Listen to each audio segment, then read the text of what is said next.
पूर्व श्लोक में भगवान ने अर्जुन को आश्वासन दिया कि किसी भी साधक का पतन नहीं होता और वह दुर्गति में नहीं जाता। अब भगवान अर्जुन द्वारा 37वें श्लोक में किए गए प्रश्न के अनुसार योग भ्रष्ट की गति का वर्णन करते हैं।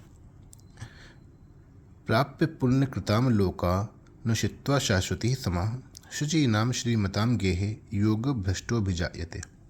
अर्थात योग भ्रष्ट पुण्य कर्म करने वालों के लोकों के प्राप्त होकर और वहाँ बहुत वर्षों तक रहकर फिर यहाँ शुद्ध ममता रहित श्रीमानों के घर में जन्म लेता है। व्याख्या।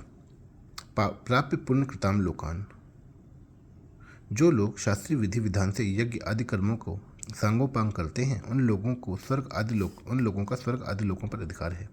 इसलिए उन लोगों को यहाँ पुण्य कर्म करने वालों के लोक कहा गया है। तात्पर्य है कि उन लोकों में पुण्य कर्म करने वाले ही जाते हैं, पाप कर्म करने वाले नहीं। परंतु जिन साधकों को पुण्य कर्मों के फलस्वरूप सुख भोगने की इच्छा नहीं है उनको वे स्वर्ग आदि लोक विघ्न रूप में और मुफ्त में मिलते हैं। तात्पर्य है कि यज्ञ आदि शुभ कर्म करने वालों को परिश्रम करना पड़ता है, उन लोगों की याचना प्रार्थना करनी पड़ती है, यज्ञ आदि कर्मों को विधि विधान से और सांगोपांग करना पड़ता है, तब कहीं उनको स्वर्ग आदि लोकों की प्राप्ति होती है। वहाँ भी उनकी भोगों की वासना बनी रहती है क्योंकि उनका उद्देश्य ही भोग भोगने का था। परंतु जो किसी कारणवश अंत समय में साधन से विचलित न हो जाते हैं उनको स्वर्ग आदि लोकों की प्राप्ति के लिए ना तो परिश्रम करना पड़ता है, ना उनकी याचना करनी पड़ती है और ना उनकी प्राप्ति के लिए यज्ञ आदि शुभ कर्म ही करने पड़ते हैं। फिर भी उनको स्वर्ग आदि लोकों की प्राप्ति हो जाती है। वहाँ रहने पर भी उनको वहाँ के भोगों से अरुचि हो जाती है क्योंकि उनका उद्देश्य भोग भोगने का था ही नहीं। वे तो केवल सांसारिक सूक्ष्म वासना के कारण उन लोकों में जाते हैं, परंतु उनकी वह वासना भोगी पुरुषों की वासना के समान नहीं होती।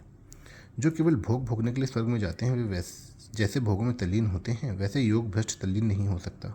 कारण कि भोगों की इच्छा वाले पुरुष भोग बुद्धि से भोगों को स्वीकार करते हैं और योग भ्रष्ट को विघ्न रूप से भोगों में जाना पड़ता है। उषित्व शाश्वती समा।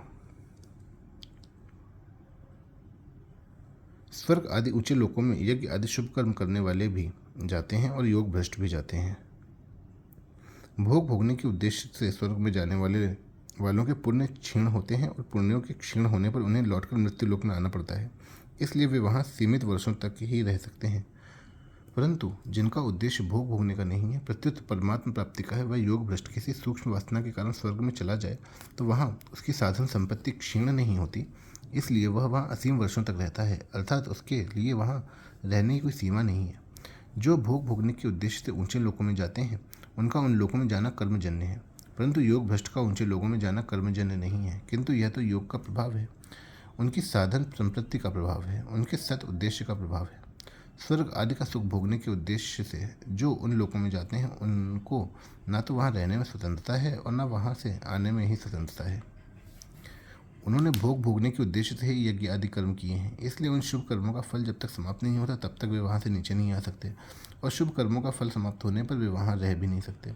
परंतु जो परमात्मा की प्राप्ति के लिए ही साधन करने वाले हैं और केवल अंत समय में योग से विचलित होने के कारण स्वर्ग आदि में गए हैं, उनका वासना के तारतम्य के कारण वहाँ ज़्यादा कम रहना हो सकता है, पर वे वहाँ के भोगों में फंस नहीं सकते। कारण कि जब योग का जिज्ञासु भी शब्द ब्रह्म का अतिक्रमण कर जाता है तब वह योग भ्रष्ट वहाँ फंस ही कैसे सकता है। शुचि नाम श्रीमताम गेहे योग भ्रष्टो भिजायते। स्वर्ग आदि लोकों के भोग भोगने पर जब भोगों से अरुचि हो जाती है तब वह योग भ्रष्ट लौटकर मृत्यु लोक में आता है और शुद्ध श्रीमान के घर में जन्म लेता है। उसके फिर लौटकर आने में क्या कारण है, वास्तव में इसका कारण तो भगवान ही जाने, किंतु गीता पर विचार करने से ऐसा दिखता है कि वह मनुष्य जन्म में साधन करता रहा, वह साधन को छोड़ना नहीं चाहता था, पर अंत समय में साधन छूट गया। अतः उस साधन का जो महत्व उसके अंतःकरण में अंकित है वह स्वर्ग आदि लोकों में भी योग भ्रष्ट को अज्ञात रूप से पुनः साधन करने के लिए प्रेरित करता रहता है, उकसाता रहता है।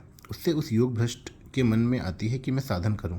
ऐसे मन में क्यों आती है इसका उसको पता नहीं लगता। जब श्रीमानों के घर में भोगों के परवश होने पर भी पूर्व जन्म का अभ्यास उसको जबरदस्ती खींच लेता है, तब वह साधन उसको स्वर्ग आदि में साधन के बिना चैन से कैसे रहने देगा। अतः भगवान उसको साधन करने का मौका देने के लिए शुद्ध श्रीमानों के घर में जन्म देते हैं, जिनका धन शुद्ध कमाई का है, जो कभी पराया हक नहीं लेते, जिनके आचरण तथा भाव शुद्ध हैं, जिनके अंतःकरण में भोगों का और पदार्थों का महत्व उनकी ममता नहीं है।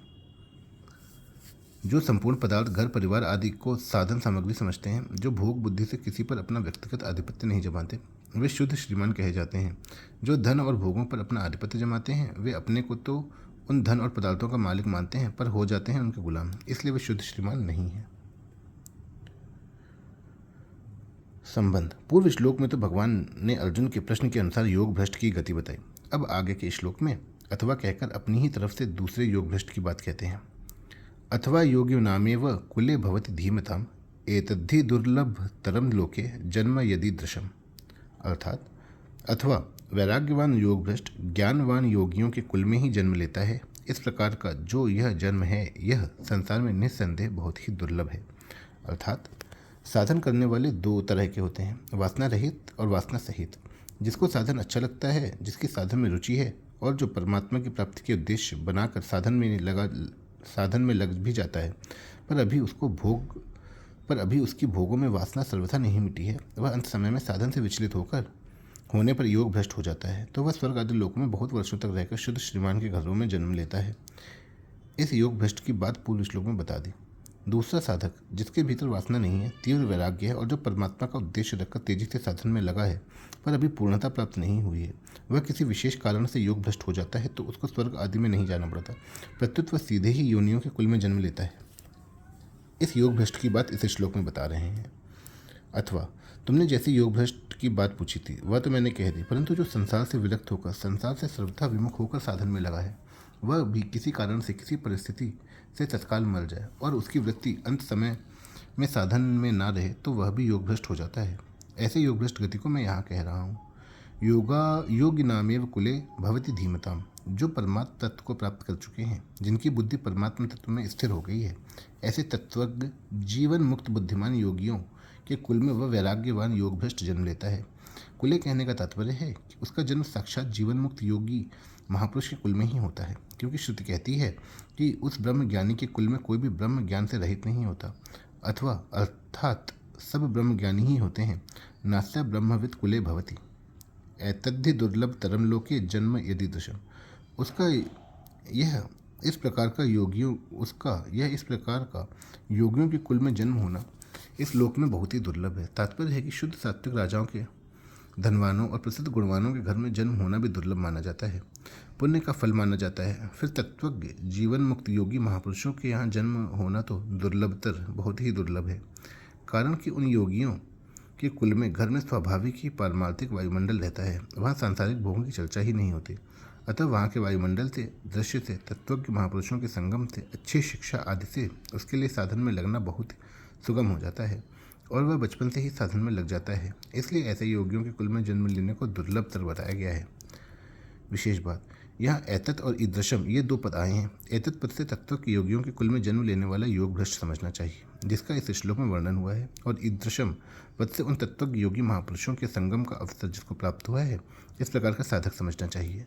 संसार में दो प्रकार की प्रजा मानी जाती है, बिंदुज और नादज। जो माता पिता के रजवीर से पैदा होते हैं वह बिंदुज प्रजा कहलाती है, और जो महापुरुषों के नाद से अर्थात शब्द से, उपदेश से पारमार्थिक मार्ग में लग जाती है, वह नादज प्रजा कहलाती है।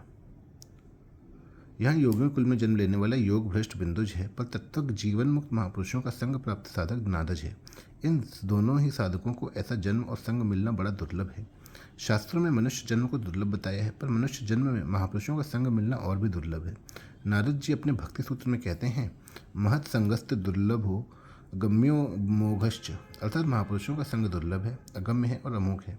कारण कि एक तो उनका संग मिलना कठिन है, और भगवान की कृपा से ऐसा संग मिल भी जाए तो उन महापुरुषों को पहचानना कठिन है, परंतु उनका संग किसी भी तरह से मिल जाए वह कभी निष्फल नहीं जाता। तात्पर्य है कि महापुरुषों का संग मिलने की दृष्टि से उपयुक्त दोनों साधकों को दुर्लभतर बताया गया है।